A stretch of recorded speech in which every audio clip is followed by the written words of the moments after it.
মাতৃভাষার টানে ফকিরবাজার এমকে গান্ধী কলেজে বীর শহীদদের প্রতি বিশেষ শ্রদ্ধাঞ্জলি জ্ঞাপন।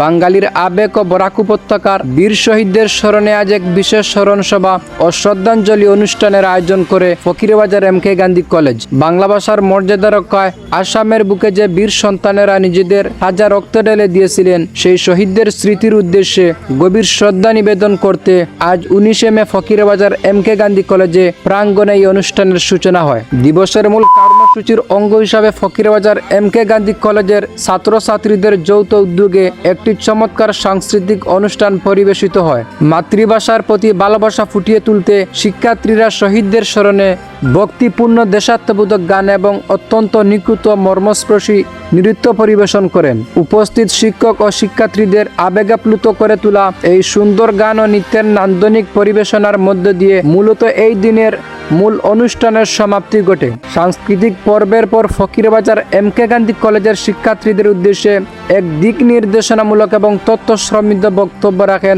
কলেজের মাননীয় প্রিন্সিপাল ইকবাল হোসেন চৌধুরী। বর্তমান প্রজন্মের ছাত্রছাত্রীদের ভাষা আন্দোলনের ইতিহাস সহজ ও সাবলীল ভাষা বুঝিয়ে দিতে গিয়ে ফকিরবাজার এমকে গান্ধী কলেজের প্রিন্সিপাল মহোদয় বলেন, তৎকালীন সরকার এক চরম বৈষম্যমূলক নীতি গ্রহণ করে আসাম থেকে বাংলা ভাষাকে সম্পূর্ণভাবে বহিষ্কার করার চক্রান্ত করেছিল। তারা চেয়েছিল বরাক উপত্যকার প্রত্যেকটি বিদ্যালয় থেকে বাংলা মাধ্যম তুলে দিতে এবং জোরপূর্বক অসমীয়া ও ইংরেজি মাধ্যমে পড়াশোনা চালু করতে, কিন্তু বরাকের আপামর জনতা সেই চাপিয়ে দেওয়ার সিদ্ধান্ত মেনে নেননি। মাতৃভাষার অস্তিত্ব সম্মান রক্ষায় সেদিন দলমত নির্বিশেষে বরাক উপত্যকার সমস্ত মানুষ একজুট হয়ে তীব্র প্রতিবাদী আন্দোলনে সামিল হয়েছিলেন।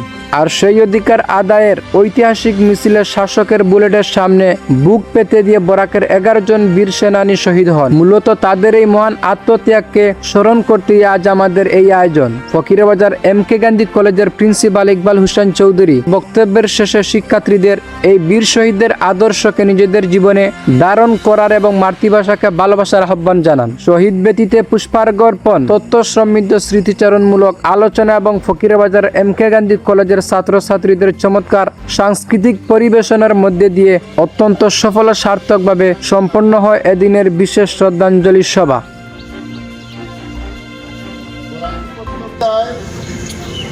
অসমীয়ারা তথা তৎকালীন চালিহা সরকার, অসম সরকার চেয়েছিল বরাক উপত্যকার আমাদের মুখের ভাষা এবং আমাদের স্কুলের মাধ্যম যেটা অসমীয়া করতে।